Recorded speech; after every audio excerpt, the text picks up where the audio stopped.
Well, let me just say, the United States is a valued founding member of our organization, and we work with democratically elected governments, and it's up to democratically elected governments to determine how best to represent the interests of their countries. But, in terms of, some of the decisions that have been made so far, it's day 4.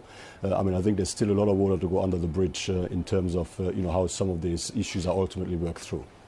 Tariffs is the big threat, at least for allies, that there's some sort of fragmentation coming. And I've been talking a lot to the IMF over the years where they keep saying, look, tariffs are met with retaliation. Countries do not take it lying down.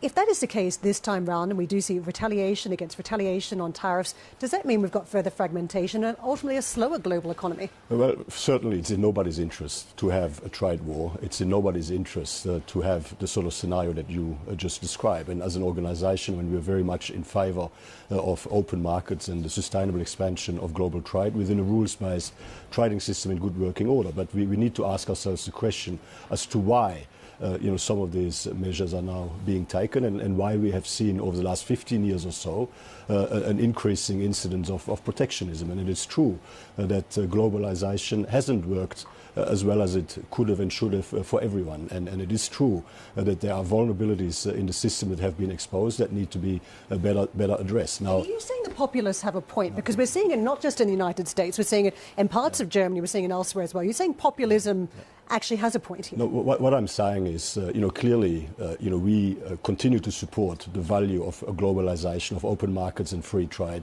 but we also understand that there are real issues that need to be addressed, and we would ignore them at our peril. Now, clearly, we would like to see them being addressed in a cooperative way by countries around the world working together, and that is certainly what we will continue to argue for.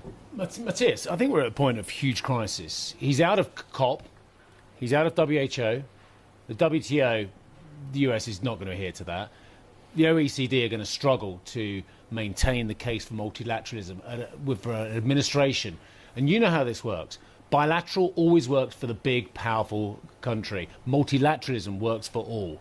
It's dead for the next 4 years, isn't it? Well, let's just not get ahead of ourselves. Multilateralism has never been easy. Multilateralism is always challenging, but multilateralism is also always important because there are a whole range of issues. Agreed. That can only not in doubt on this show. And there are many issues, or there are a number of key issues that can only be tackled effectively by working together, countries around the world. And as I look around the global governance arrangements, the United States will chair the G20 in 2026. The United States will continue to be involved as an active member of the OECD. Matthias, I'm sorry, you and I have been to enough G20s. You will all remember the Abbott presidency of the G20. Beautiful golden era, 1,000 years. Nothing happened. I've been to so many G7s, G8s and G20s over the years. G7's too small, G20's too big. With China, Russia and the US in the room, nothing gets done, Matthias. Well, I'm more positive. I think that if you look at what the G20 has achieved over the last 20 years, I would say that on balance, it's actually a more positive... I think it had its heyday in 2009. London, and then I think it's Pittsburgh after that. No doubt about it. It was a heyday. Since then?